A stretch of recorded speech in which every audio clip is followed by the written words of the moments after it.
नमस्कार दोस्तों, स्वागत है आप सभी का एग्री फेयर क्लासेस में। और आज हम बात करने वाले हैं क्रॉप प्रोडक्शन के अंदर चैप्टर सेकेंड, जो कि है सॉइल के ऊपर। और सॉइल साइंस में हम पढ़ने वाले हैं सॉइल फर्टिलिटी, फर्टिलाइजर्स और मैन्योर के बारे में। कंप्लीट डिटेल में हम एक एक चीज बारीकी से समझने वाले हैं, तो बिना स्किप किए इस वीडियो को देखें। और चलिए सबसे पहले ये जान लेते हैं कि इस वीडियो में हम क्या क्या समझने वाले हैं। तो सबसे पहले हम समझेंगे सॉइल के बारे में, इसके प्रॉपर्टीज के बारे में, इसेंशियल प्लांट न्यूट्रिएंट्स के बारे में, सॉइल के टाइप्स के बारे में कि इंडिया में कहाँ कहाँ कौन कौन से सॉइल पाए जाते हैं, फर्टिलाइजर्स मैन्योर के बारे में समझेंगे, प्रॉब्लमेटिक सॉइल के बारे में समझेंगे, कैसे इसको आप ठीक कर सकते हैं, और प्रॉब्लमेटिक कैसे क्रिएट होती है प्रॉब्लम। ठीक है, सॉइल के एनालिसिस के बारे में भी हम समझेंगे। हर एक चीज जो है इसमें बारीकी से समझने वाले हैं। बस आपसे एक रिक्वेस्ट है, चैनल पे नए तो चैनल को सब्सक्राइब कर ले।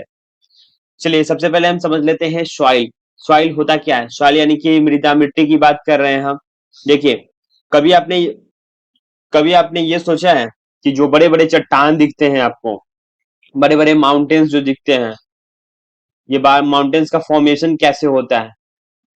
जब जब दो आपने वीडियोस देखा होगा कि नहीं देखा होगा पता नहीं। धरती, ये पार्ट है लैंड का, ठीक है, ये लैंड है, ये भी लैंड है, बीच में गैप है, ये है वाटर, ठीक है, ये वाटर है। और जब ये लैंड और ये लैंड, इसके बीच की जो गैप गैप की जो बीच की जो दूरियां है, डिस्टेंस, जो गैप की जो फीलिंग होती है, जब आपस में ये दोनों टकराते हैं तो ये फॉर्म हो जाते हैं माउंटेन। और ये माउंटेन की जो छोटे छोटे टुकड़े हो जाते हैं, इसकी स्लाइड्स हो जाती है, छोटे छोटे टुकड़े हो जाते हैं। ये टुकड़े जो हैं, ये बड़े बड़े जो टुकड़े हैं, ये छोटे छोटे टुकड़े पोर्स में कन्वर्ट होकर के ही मिट्टी बनती है। तो हम यही बात करने वाले हैं कि मिट्टी होता क्या है। तो मिट्टी का एक डिफिनेशन है, soil is the upper most weathered layer of the earth's crust, that is called soil। तो इसमें क्या क्या चीज पाई जाती है वो भी है, जिसमें हम मिनरल्स पाए जाते हैं, ऑर्गेनिक मैटर पाए जाते हैं, water, air and living organism पाए जाते हैं। It serves as natural medium for plant growth. तो ये प्लांट की ग्रोथ के लिए एक अच्छा मीडियम है। ठीक, चलिए, तो एक पदार्थ की तरह है सॉइल जो है। इसमें हम डिटेल में ये बात करने वाले हैं कि एक्चुअल में सॉइल का रोल क्या है हमारे एग्रीकल्चर में, वो भी आपको समझने को मिलेगा। अभी तो मैंने बताया कि सॉइल होता क्या है। और हाँ, अगर आपको दिक्कत हो रही होगी इंग्लिश और हिंदी में, तो मैं आपको बता देता हूँ कि ये लेक्चर जो है हमारे जो चैनल है, इस पे हम बाइलिंगुअल पढ़ाते हैं। कहने का मतलब है कि इंग्लिश में भी पढ़ाते हैं और हिंदी में भी पढ़ाते हैं, दोनों चीज जो है आपको यहाँ पे देखने को मिलेगी। अगर एक भी वर्ड या फिर एक भी ऐसा कुछ शब्द हो, ऐसा कोई टॉपिक हो जो आपको नहीं समझ में आ रहा होगा, वो फटाक से आप कमेंट करेंगे, फिर उसमें हम डिटेल का वीडियोस जो है लेकर के आएंगे। जो भी चीजें अगर आपको लग रहा हो कि सुधारने करने की जरूरत है, तो जरूर बताएं, ठीक है। तो आपको मैंने बता दिया कि मिट्टी जो होता है, पृथ्वी का जो पपड़ी ऊपर का जो परत होता है, उसे हम सॉइल कहते हैं, ठीक है। मतलब धरती के ऊपर का जो परत जो होता है, उसको हम सॉइल कहते हैं, मिट्टी कहते हैं। अब सॉइल टेक्सचर क्या होता है और स्ट्रक्चर क्या होता है? तो टेक्सचर कहने का मतलब, जैसे आप मिट्टी को छुओगे तो छूने के बाद जो आपको महसूस होगा, कहने का मतलब इसकी साइज, एक होता है फाइन एकदम, ठीक है, फाइन आपको मिट्टी, चिकनी चिकनी मिट्टी दिखने को मिलेगी, वो क्ले होता है। सैल थोड़ा बालुई टाइप का दिखेगा, हल्का हल्का बालू, हल्का हल्का मिट्टी, सिल्ट टाइप का। और जो ज्यादा बालुई दिखेगा, मतलब बालू टाइप का, उसको सैंड कहते हैं। सैंड तो इंग्लिश में सैंड कहते हैं बालू को ही। तो इससे टेक्सचर पता चलता है। कहने का मतलब ये है कि इसको छूने से जब आपको फील होता है, इससे हम टेक्सचर कहते हैं। मतलब कण, कण अलग अलग कण जो होता है वो टेक्सचर कहलाता है, ठीक है। स्ट्रक्चर की बात करते हैं। अगर आपको सिंपल डेफिनेशन की बात करूं, मैं डेफिनेशन ज्यादा इसलिए नहीं बता रहा हूं क्योंकि जिस एग्जाम के बारे में आप पढ़ रहे हैं वो होता है एमसीक्यूज। और एमसीक्यूज में ऐसे क्वेश्चंस पूछे जाते हैं जो कि मैं आपको बता रहा हूं, ठीक। ये फाइन पार्टिकल्स होता है, relative proportion of sand, silt and clay can not be easily changed by farmer. हम लोग उसको चेंज नहीं कर सकते हैं, भले ही इसमें सुधार ला सकते हैं, लेकिन पूरी तरीके से इसको बदल नहीं सकते हैं। स्ट्रक्चर की बात कर लेते हैं। Physical arrangement into aggregates peds, good structure, granular और crumbs, improves water infiltration and root penetration. अब स्ट्रक्चर क्या होता है, मतलब संरचना। देखिए, मिट्टी का जो मैंने टुकड़ा की बात किया, यहाँ पे हमने टेक्सचर की बात किया, तो ये बड़े बड़े जो टुकड़े होते हैं, बड़े बड़े, ये स्ट्रक्चर देखने में कि एक होता है कि बहुत बड़ा बड़ा पोर्स है, छोटा छोटा पोर्स है, इसे हम स्ट्रक्चर के बारे में बात करेंगे। मतलब जो फिजिकल अरेंजमेंट होता है उसे, जैसे कि ये आपको एग्जांपल में देखने को मिल रहा होगा, यहाँ पे जो ये मिट्टी का जो कण है वो, तो इसके बीच के जो आपको गैप्स दिख रहे होंगे, इसमें से वाटर जो है वो इजिली मूव करता है, ठीक है। ये इसकी गुड एडिएशन कह सकते हैं। तो बहुत ज्यादा, बहुत पतली अगर फाइन रहेगी मिट्टी क्ले, तो पानी क्या हो जाएगा, वहीं पे जमा रह जाएगा, पानी जो है नीचे नहीं जा पाएगा, नीचे नहीं जा पाएगा तो प्लांट का सही से ग्रोथ नहीं हो पाएगा, वो जम जाएगा, मिट्टी हार्ड हो जाएगी। इसके लिए स्ट्रक्चर रहना बहुत जरूरी है, मतलब गुड स्ट्रक्चर रहना। आगे बढ़ते हैं, अब समझ लेते हैं सॉइल पीएच और पीएच क्या होता है। तो पीएच मैंने कई बारी बताया है, जिन लोगों को नहीं पता है वो वापस से समझ ले। पावर ऑफ हाइड्रोजन होता है, ठीक है। मतलब एच प्लस आयन जो होता है, एच प्लस आयन रिलीज करता है, ठीक है। तो अब ये एक स्केल है जिसे हम 0 से 14 तक काउंट करते हैं, जिसके बीच का आता है 7, जो कि होता है हमारा क्या, तो 7 जो होता है हमारा होता है न्यूट्रल, ठीक है। ये ना एसिडिक होता है ना बेसिक होता है, ठीक है। बेसिक को हम अल्कलीन से भी हम समझते हैं, ठीक है। तो जितना कम होगा उतना ज्यादा एसिडिक होते जाएगा, जितना ज्यादा बढ़ते जाएगा उतना ज्यादा बेसिक होते जाएगा। मतलब इसमें हम दो तरीके के अम्लीय और क्षारीय के बारे में पढ़ रहे हैं। तो ज्यादातर जो क्रॉप्स होते हैं वो ग्रो करते हैं कहाँ पे, वो 6.5 से लेके 7.5 के बीच में ये ग्रो करते हैं। इनको आइडियल या फेवरेबल अगर सॉइल की बात कर लेते हैं तो इनको यही चाहिए होता है। मोस्ट ऑफ द क्रॉप्स के लिए ये है, लेकिन ऐसा कुछ क्रॉप्स है जो कि ज्यादा बेसिक में होता है या फिर ज्यादा एसिडिक में होता है, ठीक है। It's depend upon on crops. तो हमने ये समझ लिया सॉइल पीएच मेजर किया जाता है, पता किया जाता है क्या कितना कितना जो है वो पीएच लेवल है, मतलब हमारा सॉइल कैसा है। सॉइल जब भी हम कोई क्रॉप ग्रो करते हैं उससे पहले हमें एक पीएच जरूर चेक करना है। एज जो अननोन हमारा जो प्लॉट है उसका चेक करना बहुत जरूरी है, क्योंकि आपका जरूरी नहीं कि आपने जो फसल ग्रो किया है, आपने जो फसल लगाया है तो वो ग्रो करेगा और बेटर फलन देगी, ठीक है। ये जरूरी नहीं है, ये जरूरी नहीं कि जो आप खाद दे रहे हैं सिर्फ उसी पे और पानी दे रहे हैं उसी पे निर्भर करता है, वो मिट्टी पे भी निर्भर करता है। तो ये आपको चेक करना बहुत ज्यादा जरूरी है। अब हम समझ लेते हैं सॉइल के ऑर्गेनिज्म के बारे में, मतलब मिट्टी के अंदर जो जीव होती है उसके बारे में। तो इसमें क्या होता है, बैक्टीरिया होता है, फंगी होता है, अर्थवर्म होता है। अर्थवर्म क्या है, चेरा, मतलब जो हमारे किसान का दोस्त कहलाता है। वो क्या करते हैं, वो बड़े बड़े जो टुकड़े होते हैं उसको छोटे छोटे छोटे छोटे छोटे टुकड़े में ऐसे कन्वर्ट करते हैं, कहने का मतलब खाते हैं ये मिट्टी, और वापस से जो एक्सक्रीट जो इनका वेस्ट निकलता है वही फर्टिलाइजर बन जाता है, ऑर्गेनिक मैटर। और ये हमारे मिट्टी के लिए बहुत ज्यादा अच्छा है क्योंकि ये फर्टाइल कर देता है, ठीक है।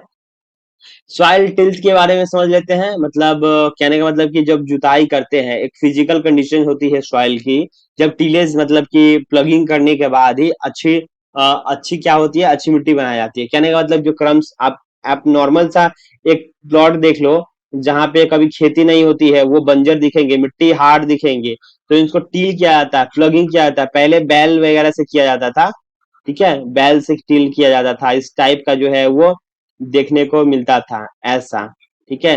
हल, इससे जोताई किया जाता था।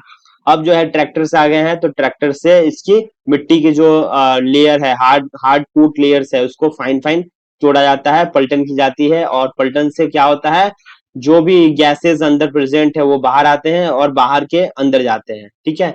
इससे प्लांट ग्रोथ बहुत बढ़ता है, मतलब ग्रोथ होती है, ठीक है।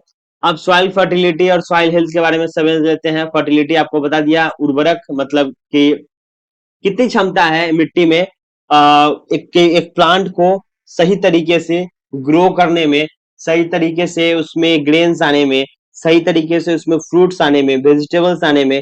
ये सब डिपेंड करता है आपके सॉइल की फर्टिलिटी पे। अब सॉइल की फर्टिलिटी कैसे चेक होता है, तो मैंने एक पीएच बताया। दूसरा जो है आपको ये देखना पड़ेगा सॉइल में किस चीज की कमी है, किस चीज की बढ़ोतरी है। वो भी हर चीज देखिए, एक्सेस तो हमेशा डैमेज करता है, लेकिन अगर जिस चीज की कमी होगी यानी कि डेफिशिएंसी होगी उसको आपको आपूर्ति करना पड़ेगा। जैसे कि सच एज कैसे न्यूट्रिएंट्स की हो सकती है डेफिशिएंसी। तो यहाँ पे हम क्या करते हैं, यहाँ पे हम ऑर्गेनिक मैटर का यूज करते हैं। और ऑर्गेनिक जो है, ऑर्गेनिक आपको मैटर का यूज करना है। अब ये क्या हो सकता है, तो ऑर्गेनिक फर्टिलाइजर्स हो सकता है, फर्टिलाइजर हो सकता है। तो ये क्या होता है, तो ऑर्गेनिक फर्टिलाइजर आप किससे कह सकते हैं, तो आप सिंपल सा कहिए, कि जो हमारा FYM है, फार्म यार्ड मैन्योर, ठीक है, इस चीज का आपको यूज करना है सॉइल की फर्टिलिटी बढ़ाने के लिए। और हाँ, NPK बहुत ज्यादा इंपॉर्टेंट है, नाइट्रोजन, पोटेशियम, फास्फोरस, इसका बहुत जरूरी है सॉइल की फर्टिलिटी को बढ़ाने के लिए। सॉइल हेल्थ की बात कर लेते हैं तो एक जो ब्रोडर कॉन्सेप्ट है, जिससे हम क्या कहते हैं, सॉइल की हेल्थ को बढ़ाते हैं, फिजिकली, बायोलॉजिकली और केमिकली फिट करते हैं। सॉइल में जो लिविंग इकोसिस्टम है उसको मेंटेन करते हैं, कहने का मतलब कि हम केमिकल का उतना ही यूज करते हैं जिससे सॉइल की हेल्थ खराब ना हो, बायोलॉजिकल इतने भी यूज करते हैं जितना जरूरत है। तो इस हिसाब से हम इसकी यूज करते हैं। लास्ट में आपको हम बताएंगे कि आप सॉइल हेल्थ कार्ड बनता है वो कैसे, आप उसका यूज क्या है उसके बारे में भी हम बात करने वाले हैं। फर्टिलिटी जो है वो एक पार्ट है सॉइल हेल्थ का, ठीक है। ये सॉइल हेल्थ और सॉइल फर्टिलिटी अलग अलग नहीं है, सॉइल हेल्थ के अंदर ही सॉइल फर्टिलिटी आता है। फर्टिलिटी बढ़ेगी मतलब सॉइल हेल्थ ऑफ कोर्स अच्छी होगी।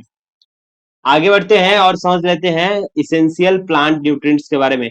देखिए, अगर जिन लोगों ने प्लांट्स इसेंशियल प्लांट न्यूट्रिएंट्स का लेक्चर नहीं देखा है, उनसे गुजारिश है कि प्लीज प्लेलिस्ट पे जाइए, ठीक है, प्लेलिस्ट पे जाइए और इस वीडियो को देखिए। इसका लिंक मैं डिस्क्रिप्शन में दे दूंगा, जो कि सिर्फ इसी पे बेस्ड है, सॉइल पे ही बेस्ड है, जो कि क्लास 12th का आपको देखने को मिलेगा। क्लास 12th एग्रीकल्चर का जो है वो प्रॉपर आपको देखने को मिलेगा, वहां आप देख सकते हैं। तो प्लांट जो है इसेंशियल न्यूट्रिएंट्स के बारे में हम बात कर लेते हैं, यानी कि आवश्यक पौधों की पोषक तत्व क्या क्या है। तो प्लांट का जो है वो 17 इसेंशियल एलिमेंट्स होता है, जो कि ग्रोथ और इसकी लाइफ साइकिल को बढ़ाने के लिए।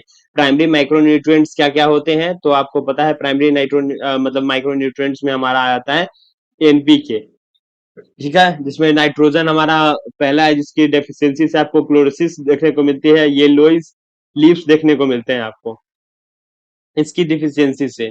क्या होता है, तो इसकी जो फंक्शन बात करते हैं, वेजिटेटिव ग्रोथ में काम करता है, डार्क ग्रीन कलर में काम करता है। अगर नाइट्रोजन की डिफिशियंसी हो जाती है तो येलोइंग और ओल्डर लिप्स में आपको क्या, झुकाव, यहाँ गिरावट देखने को मिलेगी, वो मुरझा जाएंगे, स्टैंडर्ड ग्रोथ हो जाएगा, बढ़ेंगे नहीं, ठीक है, नाइट्रोजन की डिफिशियंसी है। फॉस्फोरस का रोल क्या है, तो फॉस्फोरस में रूट डेवलपमेंट का काम करता है, फ्लावरिंग का काम करता है और सीड फॉर्मेशन का काम करता है। डिफिशियंसी में क्या होता है, लीफ जो होता है वो डार्क ब्लूइश हो जाता है, ग्रीनिश पर्पलिश, आपको पर्पलिश देखने को मिलता है। पुअर रूट सिस्टम भी पुअर हो जाती है, तो प्लांट डैमेज होने का बहुत ज्यादा खतरा रहता है फास्फोरस की डिफिशियंसी से। वही अगर हम बात कर लेते हैं पोटेशियम की, तो पोटेशियम का काम क्या है, तो पोटेशियम जो है वो फंक्शनिंग करती है डिजीज रेसिस्टेंस की, ड्राउट टॉलरेंस की काम करती है, ठीक है। पोटेशियम की ही कमी रहेगी तो ड्राउट में नहीं जीवित रह पाएगा, वो मर जाएगा। स्क्रॉचिंग इसमें आपको देखने को मिलेगी, मतलब लीफ के जो साइड साइड से जो जले जले आपको दिखते हैं, सूखे सूखे पत्ते, वो पोटेशियम की कमी से दिखते हैं। तो इसलिए NPK बहुत ज्यादा जरूरी है। अगर वही हम बात कर लेते हैं यहाँ पे, NPK की बात किया है जो है माइक्रो न्यूट्रिएंट्स, उसके बाद आता है माइक्रो न्यूट्रिएंट्स। इन दोनों के बीच में आपको डिफरेंस, माइक्रो न्यूट्रिएंट्स है जो ज्यादा जरूरत है, माइक्रो मतलब थोड़ा कम जरूरत है, लेकिन ये भी जरूरत है। इसमें क्या क्या है, तो इसमें हमारा है जो बहुत कम मात्रा में चाहिए, जो कि है आयरन, जिंक, कॉपर, बोरोन। इन सब की डिफिशियंसी से भी अलग अलग चीजें होती है। अब क्या होता है, MCQs में क्वेश्चन पूछा जाता है, जैसे कि खैरा डिजीज जो है वो जिंक के डिफिशियंसी से होता है, तो ये क्वेश्चन आपको पूछे जाएंगे, ये आप ध्यान रख लें। चलिए आगे बढ़ते हैं, अब समझ लेते हैं सॉइल के टाइप्स के बारे में। इंडिया में कितने कितने तरह के कैसे कैसे सॉइल पाए जाते हैं और किस एरिया में कैसे सॉइल होते हैं। तो हम एलुवियल सॉइल की बात कर लेते हैं। इंडिया के जो ये नॉर्थ साइड का जो ये पार्ट है हमारा, ठीक है, इस साइड में हमारा जो है एलुवियल सॉइल पाया जाता है। कहने का मतलब कि जो जलोढ़ मिट्टी की बात कर रहे हैं, अगर जिन लोगों को हिंदी नहीं पता होगा, इसका इसका हिंदी यही होता है। तो एलुवियल सॉइल की बात कर लेते हैं, इसकी कैरेक्टरिस्टिक्स कैसी होती है। ये जो होता है वो, हाँ, रिवर में डिपॉजिट करता है, ये रिवर साइड में थोड़े से होते हैं, ये फर्टाइल होते हैं और ये रिच होते हैं पोटास का, नाइट्रोजन की थोड़ा सा कमी इसमें आपको देखने को मिलता है। क्रॉप्स इसमें क्या क्या होता है, तो जैसे कि वीट, राइस, शुगर केन के लिए ये परफेक्ट होता है एलुवियल सॉइल। वही अगर हम ब्लैक सॉइल की बात करें जो मिड रेंज में हमारा आता है, तो इसमें आप काली मिट्टी, यानी कि जिसकी कैरेक्टरिस्टिक्स क्या है, ये वोल्केनिक रॉक्स जैसे मतलब उसमें से निकलते हैं, एक्सट्रीमली जो होता है हाई वाटर होल्डिंग कैपेसिटी होता है, बहुत ज्यादा इसको पानी चाहिए होता है, ठीक, पानी जो है वो बहुत ज्यादा ये सोक करके रखता है। इसमें जो है डीप क्रैक्स देखने को मिलती है जब ये ड्राई हो जाती है, तो आपको ऐसे ऐसे ऐसे ऐसे ऐसे से फटे फटे धरती दिखेंगे, इसमें ब्लैक सॉइल में इजिली विजिबल होता है, ठीक है। ये क्रॉप जो है इसमें आपको ब्लैक कॉटन इस सॉइल के लिए आइडियल क्रॉप माना जाता है। आगे बढ़ते हैं, समझ लेते हैं सॉइल टाइप्स के आगे। अगला जो है हमारा रेड सॉइल है, जो कि लाल मिट्टी है। इसकी कैरेक्टरिस्टिक्स क्या होता है? तो रेड कलर होता है due to high presence of iron oxide. Iron ज्यादा मात्रा में पाया जाता है, इसलिए लाल ये दिखते हैं, लाल मिट्टी। ठीक है, ये लाल मिट्टी आपको इस एरियाज में देखने को मिलती है। इस एरिया में आपको एलुवियल सॉइल भी कुछ देखने को मिला था, लेकिन हमारा जो बिहार वाले जो क्षेत्र है, उत्तर प्रदेश वाले जो हमारे क्षेत्र है, वेस्ट बंगाल वाले क्षेत्र है, उड़ीसा वाले, छत्तीसगढ़ वाले, ये सब एरिया में आपको रेड सॉइल देखने को मिलता है। तो रेड सॉइल की कहने का मतलब ये है कि अलग भी देखने को मिलता है, लेकिन यहाँ भी देखने को मिलता है अलग अलग एरिया में। इसमें क्रॉप्स जो है जैसे कि ग्राउंडनट्स होते हैं, मिलेट्स होते हैं, पल्सेस के लिए ये बेस्ट होता है रेड सॉइल। वही हम लेटराइट सॉइल की बात कर लेते हैं, तो इसकी कैरेक्टरिस्टिक्स ऐसे समझ लेते हैं, जो कि अंडर हाई टेम्परेचर और हेवी रेनफॉल में आपको देखने को मिलता है, जहाँ पे आपको इंटेंस लीचिंग देखने को मिलती है। पानी की जो पानी के साथ जो बहाव आपको दिखती है। लीचिंग होता क्या है? जब न्यूट्रिएंट लॉस हो जाते हैं, पानी से बह जाते हैं, ठीक है, वो धुल जाते हैं। तो इसमें क्रॉप क्या क्या है? तो टी, कॉफी, कैश्यू नट्स वगैरह यहाँ पे लेटराइट सॉइल में होते हैं। और ये लेटराइट सॉइल आपको इस साइड देखने को मिलती है। जैसे कि लीचिंग क्या होता है? तो लीचिंग आपको बताया कि जो बारिश होती है, हेवी बारिश होती है, तो इसकी जो न्यूट्रिएंट्स होती है वो धुल जाती है और बह जाती है। ठीक है, अब समझते हैं फर्टिलाइजर एंड मैन्योर के बारे में, उर्वरक और खाद के बारे में कि ये होता क्या है। हम समझते हैं फर्टिलाइजर और मैन्योर के बारे में कि होता क्या है, यानी कि उर्वरक और खाद के बारे में समझ लेते हैं। न्यूट्रिएंट का जो सोर्स है, इसमें दो चीज आती हैं, पहला है ऑर्गेनिक मैन्योर और दूसरा है केमिकल फर्टिलाइजर। इन दोनों के बीच में क्या अंतर होता है उसको समझ लेते हैं। तो ऑर्गेनिक मैन्योर में आपको पहले बताया था एफओएम होता है, यानी कि फार्म यार्ड मैन्योर होता है, जो कि गोबर का खाद होता है, काऊ डंग जो होते हैं उसे ही हम कहते हैं। ठीक है, वर्मी कंपोस्ट जो केचुआ के द्वारा जो खाद बनाया जाता है उसको कहते हैं। ग्रीन मैन्योरिंग जो हरा खाद होता है, जैसे कि ढांचा होता है, मूंग होता है, ये सब चीजें जो है होती है, उससे जो बनाया जाता है, मतलब जुताई करके जो खेतों में रखा जाता है उससे जो खाद बनते हैं, उसको हम क्या कहते हैं? उसको ऑर्गेनिक मैन्योर बोलते हैं। वही अगर केमिकल फर्टिलाइजर की बात कर लेते हैं, जो कॉमर्शियली मैन्युफैक्चर किया जाता है फैक्ट्रीज वगैरह में, उसे हम क्या कहते हैं सरल भाषा में? वो प्राइमरी न्यूट्रिएंट्स में, जैसे कि यूरिया वगैरह हो गया, नाइट्रोजन वगैरह जो पाए जाते हैं, वो सब क्या हो गया? यूरिया में नाइट्रोजन मतलब 46% नाइट्रोजन इसमें पाए जाते हैं। तो ये यूरिया जो है आपका जो है वो केमिकल्स कह सकते हैं, मतलब ये कॉमर्शियली इसको तैयार किया जाता है, ये नेचुरल नहीं होते हैं। तो इसे हम केमिकल फर्टिलाइजर्स कहते हैं। कॉम्प्लेक्स इसमें मिश्रित क्या क्या होता है? तो सप्लाई टू और मोर प्राइमरी न्यूट्रिएंट्स होता है, जैसे कि एन और पी आपको यहाँ पे देखने को मिलता है, डीएपी, डाई अमोनियम फॉस्फेट देखने को मिलता है, जिसमें नाइट्रोजन और या पोटेशियम आपको देखने को मिलता है। ठीक है,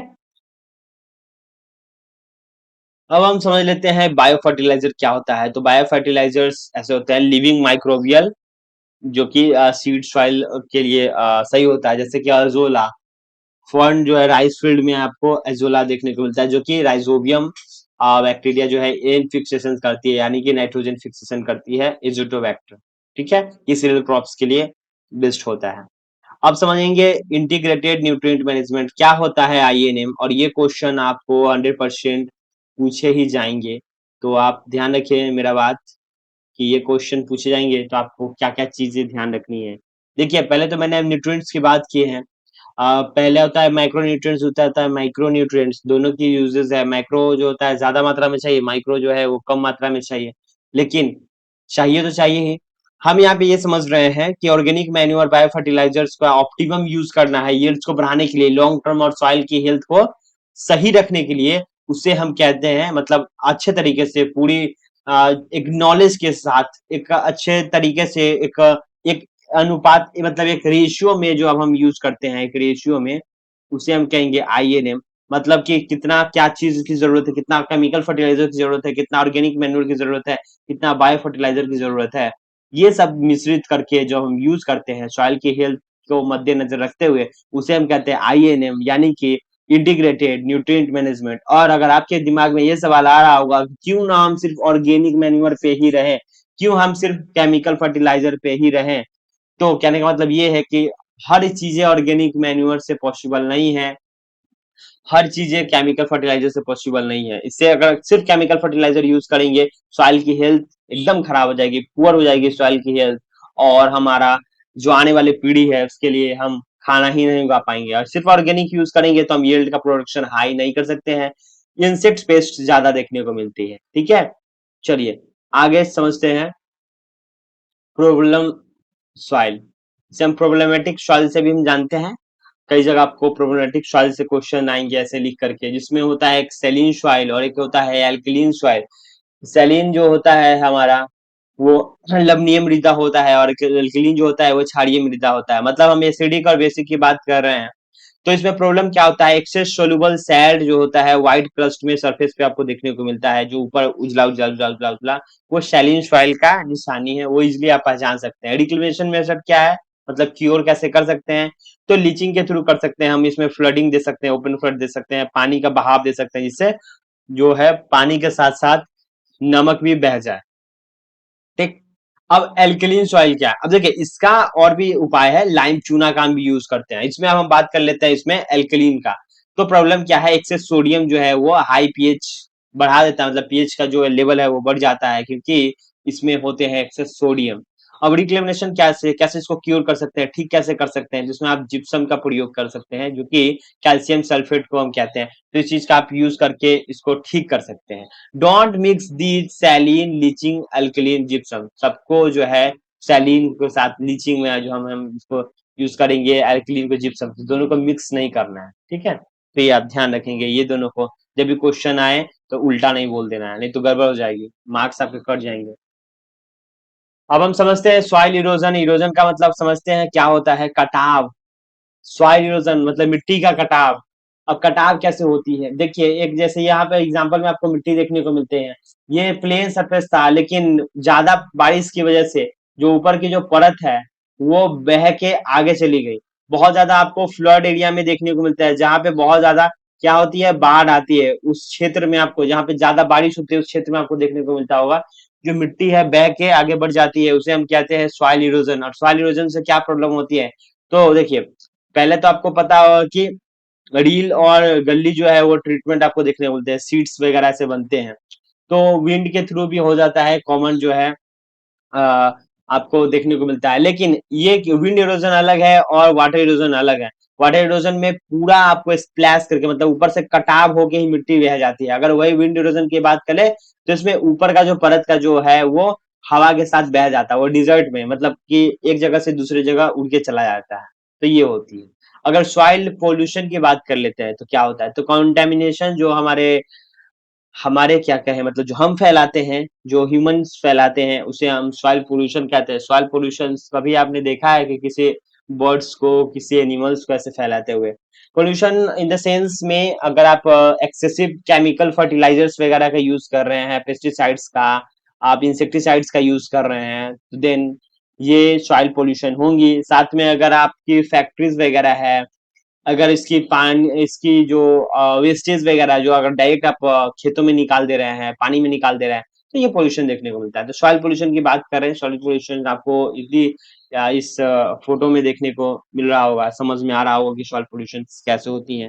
ज्यादा बताने की जरूरत नहीं है आपको, आप समझ गए होंगे। अब हम सॉइल एनालिसिस की बात कर लेते हैं, यानी कि मिट्टी के परीक्षण, परीक्षण क्या है, सॉरी, मिट्टी के परीक्षण यानी कि डायग्नोस्टिक करेंगे हम। टूल, अलग अलग टूल से कैसे, पहला जो होता है हम आपको बताए थे सॉइल का पीएच चेक करने का, तो वैसे ही जो है हम यहाँ पे बता रहे हैं, यहाँ पे वी शेप में जो है वो कट लगाया जाता है, यहाँ से वाइप करके जिग जैग, जिग जैग वे में मिट्टी को लिया जाता है। कभी जैसे मान लो कि एक प्लॉट है, तो कहीं यहाँ से मिट्टी लिए, फिर यहाँ से लिए, फिर ऐसा नहीं कि एक साइड से ले लिया, ऐसे ऐसे ऐसे अलग अलग से लेकर के इसकी जो है वो, इसकी एक पूरी तरह एक प्रोसेस है, जिसका वीडियो आपको जो है वो मैं बता दे रहा हूँ, ताकि आप प्रैक्टिकल वीडियो देखेंगे ना तो आपको ज्यादा समझ में आएगा। ठीक है, अब क्या है, तो ये है हमारा एग्रीफेयर वेबसाइट है, एग्रीफेयर वेबसाइट है।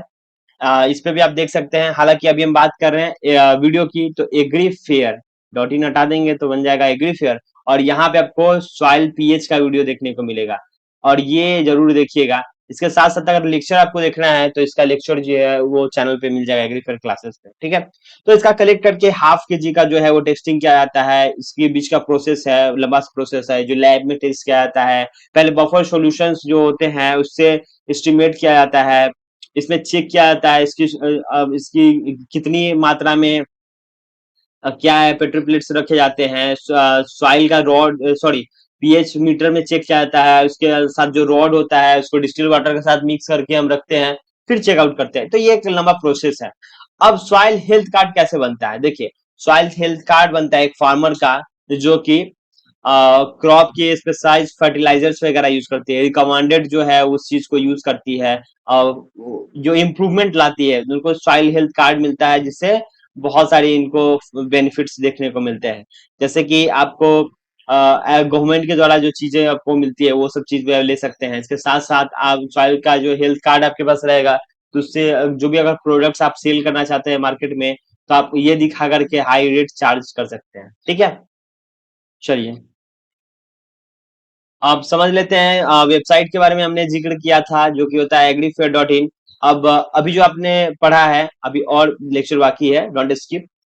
एग्रीफेयर जो है हमारा नोट्स प्रोवाइड करता है, agrifear.in, जो अभी आप पढ़ रहे हैं उसका नोट्स यहाँ पे देखने को मिलेगा। एग्रीकल्चर बुक्स जो कि आपको यहाँ पे बीएससी एग्रीकल्चर के बुक कंप्लीट आपको यहाँ पे देखने को मिलेंगे।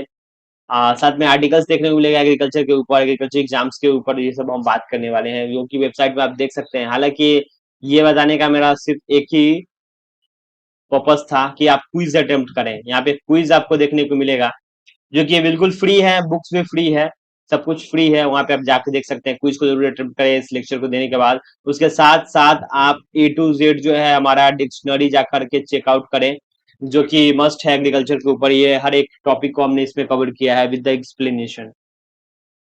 तो अभी तक हमने क्या समझा उसको हम समझ लेते हैं एक रिवीजन बेस्ड पे, ठीक है। चलिए तो जल्दी जल्दी समझते हैं। सबसे पहले हमने सॉइल के बारे में समझा कि नेचुरल मीडियम होती है सॉइल, इसमें हम टिल्ट करते हैं, कंडीशंस प्लॉगिंग करके हम अच्छे कंडीशंस बनाते हैं ताकि ग्रोथ अच्छी हो सके। सॉइल में हमने बात किया सॉइल के टाइप्स के बारे में, एलुवियल के बारे में, ब्लैक सॉइल के बारे में, रेड सॉइल के बारे में, लेटराइट सॉइल के बारे में। उसके बाद हमने प्रॉब्लमेटिक सॉइल के बारे में बात किया, सैलिन सॉइल, अल्कलीन सॉइल के बारे में, कैसे इसके रिक्लेम करते हैं, कैसे इसको ठीक करते हैं उसके बारे में। फिर हमने न्यूट्रिएंट्स की बात किया, 17 एलिमेंट्स इसमें पाए जाते हैं, इंक्लूडिंग मैक्रोन्यूट्रिएंट्स एंड माइक्रोन्यूट्रिएंट्स, इसके बारे में बात किया। एनपीके क्या होता है, इसकी डिजीज, इसकी डिफिशियंसी से क्या होता है, कौन से डिजीज होते हैं जो इंपॉर्टेंट है। फिर हमने फर्टिलाइजर की बात की, आईएनए में हमने सीखा, हमने जाना कि आईएनएम करते क्या है और होता क्या है आईएनएम, इसका डिफिनेशन लंबे लंबे होते हैं ऐसे, जब सब्जेक्टिव पेपर होता है उसमें, लेकिन ऑब्जेक्टिव में क्वेश्चन आईएनएम से आते हैं। केमिकल, ऑर्गेनिक और बायो फर्टिलाइजर्स वगैरह इसमें हम पढ़ते हैं फर्टिलाइजर्स में। टेस्टिंग जो है आपको मैंने बताया वी शेप में, जो कि हमारा पीएच चेक करने के लिए हम ये मेथड अप्लाई करते हैं, ठीक है, पावर ऑफ हाइड्रोजन। तो ये सब चीजें जो है हमने देखा। तो दोस्तों ये थी वीडियो। उम्मीद करता हूँ आपको वीडियो पसंद है तो वीडियो को लाइक करें, अपने दोस्तों के साथ शेयर करें, हमारे चैनल पे ना तो चैनल को सब्सक्राइब करें। फिर मिलते हैं अगले लेक्चर में, क्योंकि लेक्चर जो है अभी लंबा चलने वाला है और इस एग्जाम को अगर सही तरीके से कंप्लीट करना है तो प्लीज चैनल पे बने रहे, चैनल को सब्सक्राइब कर ले, अपने दोस्तों के साथ भी शेयर कर। वीडियो देखने के लिए धन्यवाद। जय हिंद, वंदे मातरम।